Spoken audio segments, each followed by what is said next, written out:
This story contains spoilers from the March 11th, Helplessly Hoping episode of Grey's Anatomy. Grey's Anatomy said parted ways with a beloved member of its cast during Thursday's mid-season premiere, and it did so in a relatively rare fashion for the ABC medical drama, with a character death. Giacomo Gianniotti's Dr. Andrew DeLuca was killed off following a heroic battle to stop a sex trafficker in a storyline that stretched back to last season and ultimately capped the actor's 7-season run on the Shondaland favorite. DeLuca, who was stabbed and ultimately died in surgery, became only the 5th series regular in Grey's Anatomy history to have their storyline end in a fatality, and the first since Patrick Dempsey's shocking exit nearly 6 years ago. In a fitting end to his storyline, DeLuca winds up on Meredith's Pompeo magical beach and is able to have a farewell with his former love interest before walking into the sunset. DeLuca joins George T.R. Knight, Derek Dempsey, Mark Eric Dane, and Lexie Chyler Leigh as series regulars per Wikipedia to leave the show in death.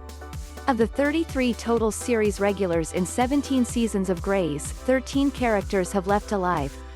And it's of course worth noting that several other characters have been killed off of Grey's, though those actors have either been guest stars or recurring players. Below, showrunner Krista Vernoff and star Gianniotti talk with The Hollywood Reporter about how DeLuca's death factors into a season that has put COVID-19 at the top of the show's call sheet and what's next. Meredith is on a vent, and that was the last beat until the show's return tonight. Why was it important for that to be the image viewers had of this iconic character for 3 months? She's still on the vent in the mid-season return.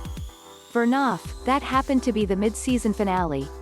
Sometimes stories tell themselves and things happen in very powerful ways. As an image, that works on people's psyche and helps them understand that this pandemic is ongoing and profound and impacting communities in really painful ways. It's a powerful image to help people remember why staying their home. If this thing can hit Meredith Grey, it can hit anybody.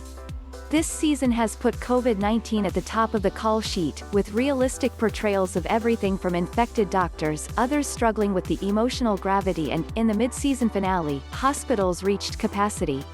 When it aired, that episode was sadly prescient. How does the rest of the season play out in terms of how close it has been to what's happening in the world now? Vernoff, what's so interesting about it being prescient is that we were telling the truth in that episode of what was happening in May 2020 in Washington state, and it was happening again in Los Angeles in December, when the episode aired. We weren't prescient, we were telling a story that happened in the early stage of the pandemic.